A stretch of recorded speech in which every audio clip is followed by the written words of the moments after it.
Na-recover nga pubic hair sa crime scene kung sa diin nasapuan ang dalagang gipatay sa Banwa sang Pavia, posible nga makabulig sa pagtudlo sa sospek. Si Rujimar Sukal dito, nakatutok. Ginakabig sang Regional Crime Laboratory 6 nga dako nga development sa kaso sa pagpatay sa 22 anyos nga si Ira Jane Pabiana ang pagkasapo sang pubic hair sa sulod sang kwarto sang biktima kun sa diin ini siya ang nasapuan nga dugoon kag wala na sang pangidalom nga panabton.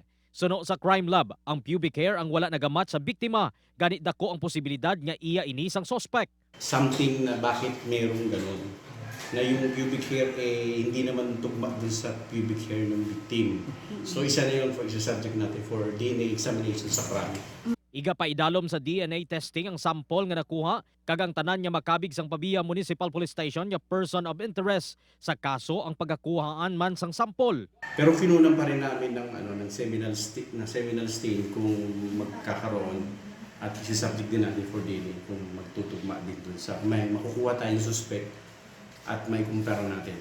Kahapon, nagpatigayon na sang case conference ang kapulisan sa Pavia kag ginistoryahan ang pagtumod sang person of interest base man sa mga nakuha nga impormasyon sa lugar kag sa mga nagaserbe witness. Upod kay Hans Desierto, Roger Mar Sukal dito, One Western Visayas.